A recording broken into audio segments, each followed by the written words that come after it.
At the office of the Fresno County Superintendent of Schools, we're proud to bring you Education Matters in partnership with EECU, Table Mountain Rancheria, Fresno State, and KC24. Thank you for watching Positive Stories about Education. Distance learning has focused attention on the digital divide and how it can put low-income and rural students at an educational disadvantage. In Fresno County, roughly 25% of households don't have internet access. In tonight's Education Matters, Juanita Stevenson reports on how the state is rushing to fill the gap.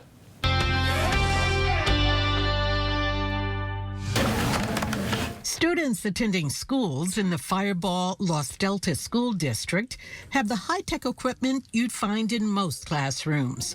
But once you get away from the schools, go out into the miles of rural farmland where many of these students live, access to the internet is a huge problem.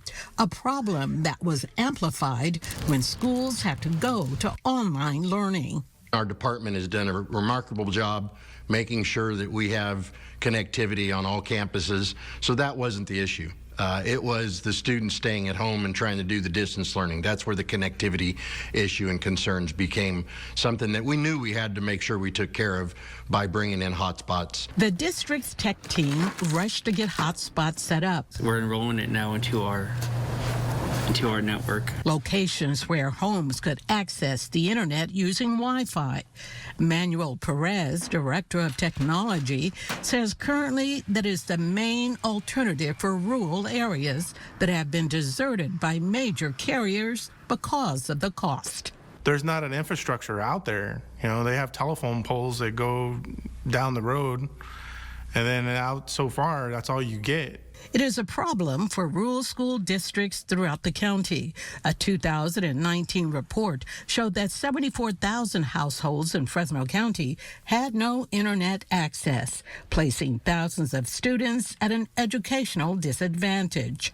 The state is working to help school districts bridge the gap. The digital learning divide, as we know, is great, and especially in communities that are rural in nature, and we needed support more than anybody.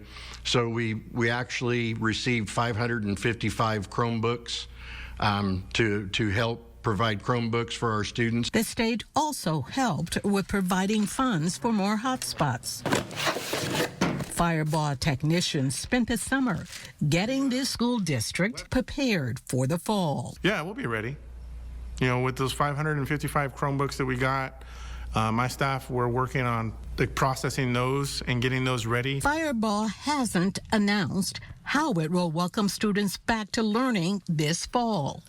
But if it is distance learning, it won't be like before. If we did have to open up with digital learning, students are going to be held accountable. And there's measures in place now to make sure that they're connected and they're staying on top of their learning. For Education Matters, I'm Juanita Stevenson, KC24, local news that matters.